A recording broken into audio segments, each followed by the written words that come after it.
Assalamualaikum warahmatullahi wabarakatuh. Apa kabar rekan-rekan Honorees Indonesia?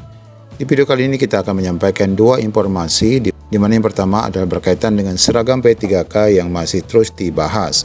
Dan ini bakal dipanggil oleh Komisi 2 Kemendagrinya agar dapat mendudukkan terkait seragam P3K ini. Kemudian informasi kedua terkait tambahan formasi CSN 2024 yang sebenarnya untuk seleksinya bakal digelar sebentar lagi. Bagaimana info lengkapnya? Ikuti video ini sampai selesai.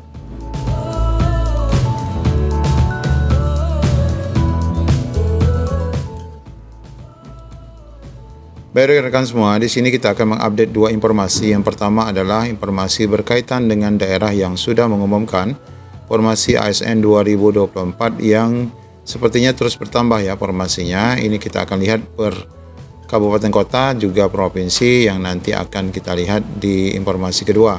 Namun sebelumnya kita akan sampaikan dulu terkait seragam ya. Ini ada 9 usulan forum honorer yang masuk rekomendasi DPR RI. Ada juga soal seragam P3K. Ini coba kita baca dulu. Ini hasil rapat DPR RI terakhir ya bersama forum honorer. Menjelang pendaftaran P3K 2024, Aliansi Honorer Nasional dan Solidaritas Wiyata Bakti Nasional telah mengajukan usulan kepada DPR RI. Usulan yang pertama menyangkut nasib honorer tenaga tendik ya, dan yang kedua adalah P1 maupun juga yang tidak lulus pada seleksi sebelumnya. Ketua DPD AHN Provinsi Riau yaitu Eko Wibowo yang menyebutkan ada 9 usulan telah disampaikan kepada Komisi 2 saat dapat dengar pendapat atau RDPU dengan sejumlah forum honorer pada 19 Juni 2024 lalu. Yang videonya juga kita sudah live ya kemarin, tapi di sini kita akan pertegas berkaitan dengan usulan-usulan yang disampaikan secara rinci. Nah, prinsipnya semua tuntutan forum-forum honorer sama ya, yaitu soal kejelasan pengangkatan honorer menjadi ASN P3K, kata Ekowi kepada JPNN. Selain itu, selanjutnya ada hal krusial yang diusulkan, yaitu adalah soal penetapan peraturan atau PP turunan Undang-Undang Nomor 20 yang sampai saat ini belum dikeluarkan oleh pemerintah. Nah, adapun 9 tuntutan pada rapat DPR RI Komisi 2 itu adalah yang pertama, mengusulkan tendik ASN P3K 2024 baik tingkat SD, SMP, SMA, dan SMK serta SLB ini diperjelas ya nomenklaturnya di dalam CSN apa saja tugas-tugasnya. Seperti layaknya formasi tahun 2023, Kemenpan RB telah merinci tugas bahkan gaji dari setiap formasi yang dibuka. Nah, demikian juga untuk tendik meskipun sudah dibahas pada Permenpan RB 11 2024 berkaitan dengan nama-nama nomenklatur yang nanti akan dimasuki oleh tendik, namun di sini belum dirinci ya apa saja pekerjaannya dan bagaimana gajinya.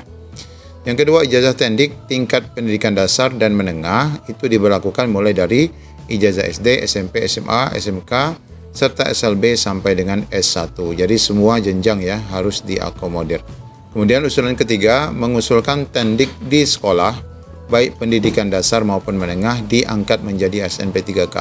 Nah, hal ini sebenarnya Bapak Ibu sudah kita pahami bahwa dalam usulan formasi Kemendikbud memang sudah mengakomodir. Namun sepertinya ini kembali pada usulan pemerintah daerah yang memang belum semua mengakomodir untuk tendik ini ya. Kemudian yang keempat, mengusulkan guru status baik P1, P maupun TL bahkan untuk pendidikan menengah diangkat juga langsung ASN P3K tanpa tes karena sudah mengabdi 20 tahun, 15 tahun, 10 tahun, dan 5 tahun. Bahkan kemarin kita dapat bocoran rekan-rekan yang berstatus P pun disuruh tes ya. Makanya ini dituntut agar jangan sampai lagi dilakukan tes, disamakan seperti P1 karena pada prinsipnya mereka semua sudah tes namun mungkin belum mendapatkan hasil yang baik. Kemudian usulan kelima, mengusulkan afirmasi ya, pasti juga Bapak Ibu afirmasi bagi ASN P3K yang sudah mengabdi lama. Yang dulu dapat afirmasi 35 plus ya, harusnya sekarang juga dapat afirmasi usia ataupun lama pekerjaan ya, ataupun lama pengabdian itu harus diberikan afirmasi. Kemudian yang keenam, mempercepat RPP turunan Undang-Undang ASN tahun 2020, tahun 2023 yang mana yang sudah disahkan oleh Komisi 2 beberapa waktu lalu. Nah, ini Bapak Ibu poin ke-7 ya, seragam, di mana seragam ASN P3K tidak dibedakan ya, sehingga tidak menjadi disharmoni sesama ASN. Karena kita ketahui bahkan di Kota Tanjung Pinang itu kita sudah dapat peraturan daerahnya, Perda Pemko-nya dari Perko-nya, peraturan wali kota, Perwako ya, bahwa untuk ASN P3K ini menggunakan hitam putih Bapak Ibu. Ini sangat sayang sekali ya. Maka oleh karena itu jangan sampai ini terjadi di semua daerah. Kemudian yang ke-8 mengusulkan formasi guru agama Kristen, dan ini juga untuk diangkat menjadi ASN untuk semua jenjang pendidikan.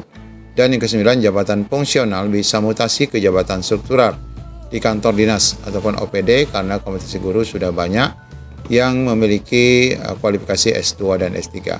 Memang sebelumnya PNS itu banyak ya yang pindah ke kantor-kantor. Nah, ini juga diharapkan P3K juga bisa pindah ya dari jabatan fungsional guru menjadi jabatan struktural ya di kantor-kantor yang juga diberlakukan bagi PNS. Inilah di antara aspirasi yang direkomendasikan kepada Komisi 2 untuk diteruskan Bapak Ibu. Tentu saja ini sangat baik sekali bagi kita semua yang memang mungkin nanti akan mengikuti CSN tahun 2024. Nah, berkaitan dengan kabar kedua tadi, kita mendapati daerah-daerah yang memang sudah mengumumkan formasi ASN 2024-nya. Ini baik sekali ya. Ini sudah kita sampaikan beberapa waktu yang lalu juga sebagian, namun di sini kita sampaikan juga lagi. Di antaranya adalah Kabupaten Bungo, Kabupaten Jemberana, kemudian Buleleng, di sini ada Nias Utara, Probolinggo, kemudian ada Sumba Barat, kemudian ada ND ya, kemudian Aceh Barat, selanjutnya pemerintah Kota Surabaya, Timur Tengah Selatan, kemudian Alor, kemudian juga ada yang dari Tebo, kemudian dari Tanjung Jabung Timur, kemudian dari Lombok Timur, selanjutnya dari pemerintah Kabupaten Malang, kemudian juga Kabupaten Serang, Sulawesi Tenggara, provinsinya ya, ini ya formasinya lengkap sekali.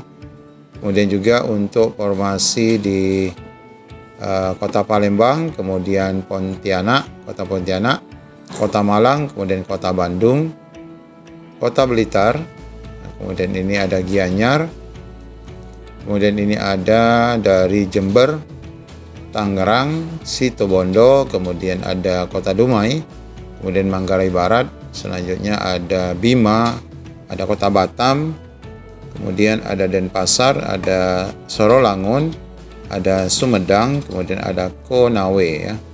Kemudian ada Dompu, Kebumen, Provinsi NTB, kemudian Kota Tasikmalaya, Kota Palangkaraya, Kota Subulus Salam, kemudian Provinsi Sulawesi Selatan, Tulung Agung, Kabupaten Kulon Progo, kemudian Kabupaten Pandeglang, kemudian Banjar. Di sini ada Provinsi Kalimantan Barat, Provinsi Jawa Timur.